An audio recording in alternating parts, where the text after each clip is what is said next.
Welcome back to എജുപോൾ. നമ്മളിന്ന് discuss ചെയ്യാൻ പോകുന്ന പ്ലസ് ടു ജോഗ്രഫിയിലെ പ്രധാനപ്പെട്ട എസ്സേ ക്വസ്റ്റ്യൻസ് ആണ്, എസ്സേ ടോപ്പിക്സ് ആണ്. നിങ്ങൾ ഒരുപാട് ഡിമാൻഡ് ചെയ്ത ടോപ്പിക് ആണല്ലേ.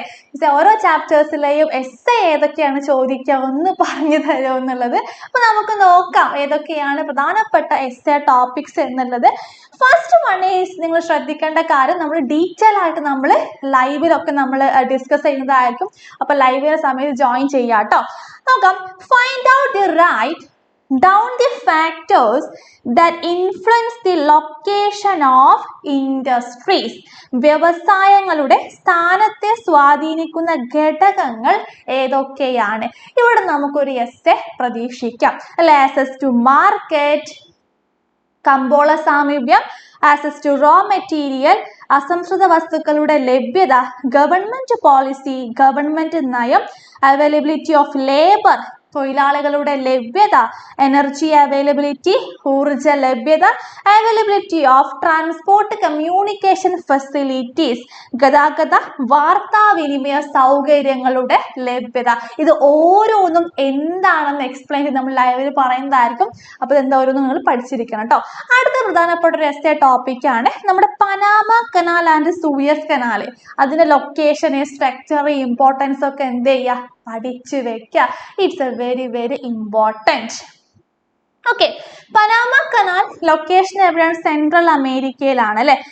സൂയസ് കനാലിന്റെ ലൊക്കേഷൻ പറയുന്നത് ഈജിപ്തിലാണ്. അപ്പൊ ഓരോന്നും എന്ത് ചെയ്യും, നോട്ട് ചെയ്ത് വെക്കാം. പനാമ കനാൽ ലോക്ക് ബേസ്ഡ് കനാലാണ്. സൂയസ് കനാൽ ഒരു sea level കനാലാണ്.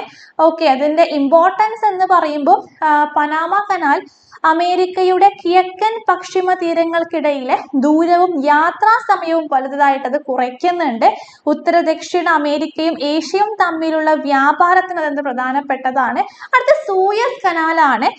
Suez canal Europe Asia ഇടയിലെ ഏറ്റവും ചുരുങ്ങിയ കടൽ മാർഗമാണ്.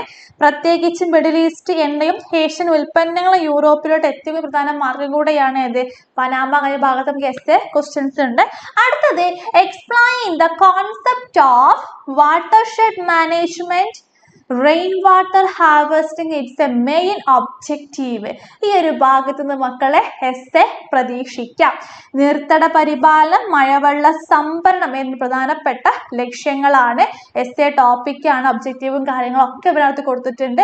അടുത്ത എസ്സേ ടോപ്പിക്കാണ് the major advantages and disadvantages of conventional energy resources and non-conventional energy resources. പരമ്പരാഗത ഊർജ സ്രോതസ്സുകളുടെയും പാരമ്പര്യേതര ഊർജ സ്രോതസ്സുകളുടെയും പ്രധാന ഗുണങ്ങളും ദോഷങ്ങളും എന്ത് ചെയ്യുക, എക്സ്പ്ലെയിൻ ചെയ്യാൻ അല്ലെ. അപ്പൊ കോൺവെൻഷണൽ റിസോഴ്സസ് അറിയാം ഏതൊക്കെയാണ് വരുന്നത്? നമ്മുടെ പെട്രോളിയം, അതുപോലെ കൽക്കരി പോലെയുള്ളവയാണ്. അതിന്റെ അഡ്വാൻറ്റേജസ് പറയുകയാണെങ്കിൽ നമുക്ക് എളുപ്പത്തിൽ ഉപയോഗിക്കാൻ, ഈസി ആയിട്ട് യൂസ് ചെയ്യാൻ പറ്റും. മാത്രമല്ല വ്യവസായങ്ങൾക്കും ഗതാഗതത്തിനും സാമ്പത്തിക വളർച്ചയ്ക്കും വലിയ പിന്തുണ ഒക്കെ നൽകുന്നുണ്ട്. അതിന്റെ ഡിസഡ്വാൻറ്റേജ് നമ്മൾ നോക്കുകയാണെങ്കിൽ എന്താണ്? പുതുക്കാൻ പറ്റുമോ? ഇല്ല. പുതുക്കാൻ പറ്റാത്തതും ഭാവിയിൽ ക്ഷാമം വരാനുമുള്ള ഒരു സാധ്യത കാണുന്നുണ്ട്. വായു മലിനീകരണം അത് ഉണ്ടാക്കുന്നുണ്ട്. ഓക്കെ, അടുത്ത നോൺ കോൺവെൻഷണൽ എനർജി റിസോഴ്സസ് ആണ്. അതിന്റെ അഡ്വാൻറ്റേജസ് എന്ന് പറയുകയാണെങ്കിൽ ഇത് റിന്യൂവബിൾ ആണ്. ദെൻ മാത്രമല്ല ഇത് ക്ഷയിക്കാത്തതുമാണ് അല്ലെ. എക്കോ ഫ്രണ്ട്ലി ആണ്. നോ പൊല്യൂഷൻ ഒന്നും അത് ഉണ്ടാക്കുന്നില്ല. അതിനും എന്ത് ഡിസഡ്വാൻറ്റേജസും കാര്യങ്ങളും ഒക്കെ ഉണ്ട്. അതിന്റെ ഇനീഷ്യൽ കോസ്റ്റ് എന്താണ്? കുറച്ചൊരു ഹൈ ആണ്. ദെൻ മാത്രമല്ല ചില സമയങ്ങളിൽ നമുക്ക് ഇടവിട്ട് മാത്രം ഊർജം ലഭിക്കുന്ന ഒരു അവസ്ഥയും ഉണ്ടാവാറുണ്ട്.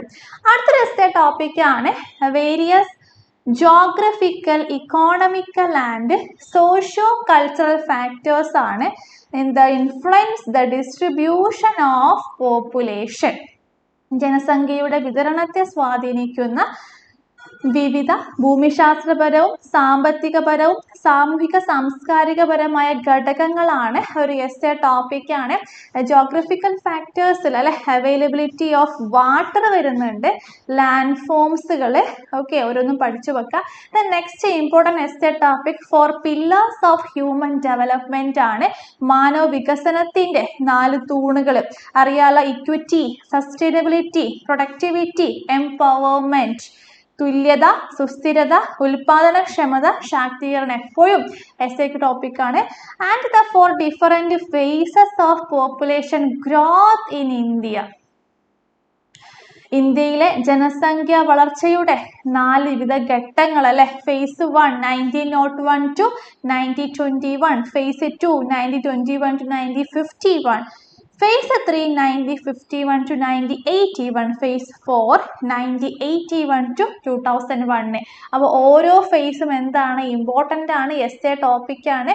നമുക്ക് എപ്പോഴും ക്വസ്റ്റ്യൻസ് ഈ ഭാഗത്ത് നിന്ന് വന്ന് കാണാറുണ്ട്. അടുത്തൊരു എസ്സേ ടോപ്പിക്കാണ് explain the problem of Indian agriculture. Indian കാർഷിക മേഖല നേരിടുന്ന പ്രശ്നങ്ങൾ എന്തൊക്കെയാണെന്നാണ്. Dependence on monsoon, low productivity, financial problems and indebtedness. ഇത് എന്താണ്, ഇമ്പോർട്ടൻ്റ് ആണ്. അപ്പോൾ ഇത്രയും കാര്യങ്ങളാണ് നമുക്ക് പ്രധാനമായിട്ട് നിങ്ങൾ ഫോക്കസ് ചെയ്യേണ്ട എസ്സേ ടോപ്പിക്സുകൾ. അപ്പോൾ എന്ത് ചെയ്യുക, നന്നായിട്ട് പഠിക്കുക. ഓരോ നമ്മൾ ലൈവിൽ എക്സ്പ്ലെയിൻ ചെയ്ത് പറയുന്നതായിരിക്കും. മറ്റൊരു വീഡിയോയുമായിട്ട് വീണ്ടും വരാം. അതുവരെ ബൈ.